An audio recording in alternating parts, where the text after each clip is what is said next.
هو ازاي الحليب وبياض البيض يعملوا احلى بودنج ناعم في حياتك؟ اللي هتشوفه ده مش طبيعي.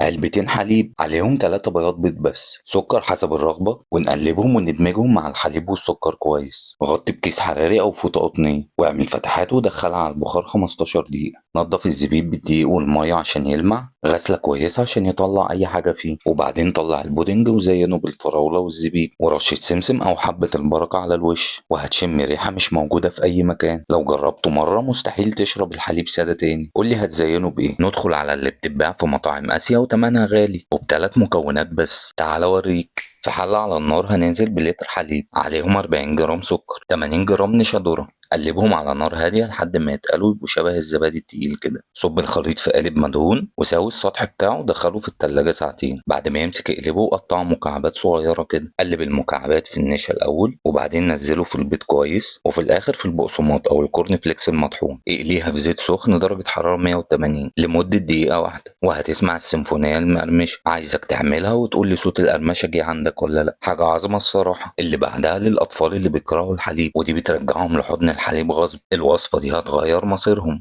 صفار بيضتين، معلقة سكر، 50 جرام نشا، ونص لتر حليب، شريحة جبنة، وقلب على نار هادية لحد ما تبقى تقيلة وغليظة كده. صب الخليط في بولة عندك وحطها في التلاجة ساعتين. قطع القالب ل8 قطع اكنك بتقطع سلايس بيتزا. ادهن الوش صفار بيض و8 دقايق على 170 درجة. نروح بقى للعجينة اللي بتتكور من الحليب. ركز معايا عشان هتتصدم. حلوى لطيفة ومنعشة للأطفال. نص لتر حليب عليهم معلقة سكر، 70 جرام نشا. نقلب على نار هادية لحد ما تبقى عجينة طرية. نعجنها بالإيد لحد ما تبقى ناعمة. نسيبها تهدى ونكور كور صغيرة. رش عليها بودرة الفراولة وهتاكل مزاج. تفتكر تمشي مع بودرة مانجا؟ ندخل بقى على أحلى مرحلة، البانكيك القطني أو السوفلي. وعايز حد يقول لي ليه البانكيك ده بيتنطط كده كأنه زي الجيلي، قوام مش طبيعي. جيب صفار بيضتين هنخلطهم ب50 جرام حليب وندخل فوقهم 40 جرام دقيق. قلب بشكل حرف زد عشان ما تطلعش فقاعات. في بولة تانية البياض اللي فصلناه وعليهم عصرة ليمون ومعلقة سكر صغيرة. هنخفق الخليط لحد ما يبقى فوم جميل كده. هنضيف الخليطين على بعض ببطء. هناخد جزء من خليط البياض وجزء من خليط الصفار، وفي الآخر نجمعهم على بعض في كيس حلواني وفي طاسة مدهونة زيت على نار هادية. من 3 ل5 دقايق قلب ودوق القطن وهو بيدوب. لو ما نفختش معاك ابعت لي الصورة وانا اصلح لك غلطتك. نروح للسناكس المحترمة. عمرك شفت عجينة تتعمل صوابع مقرمشة كأنها جاهزة؟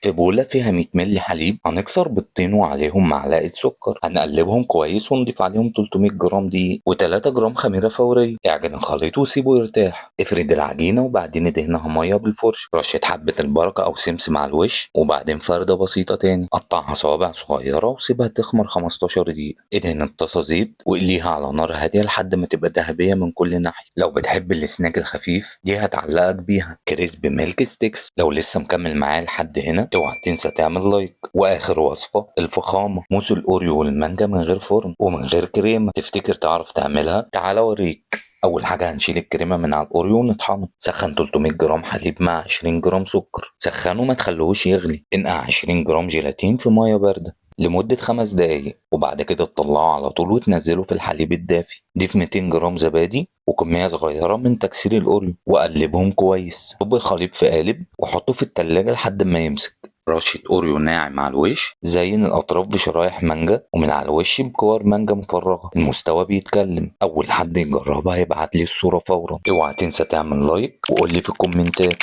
أنهي وصفة عايزها كاملة وأنا هنزلها لك مكتوبة.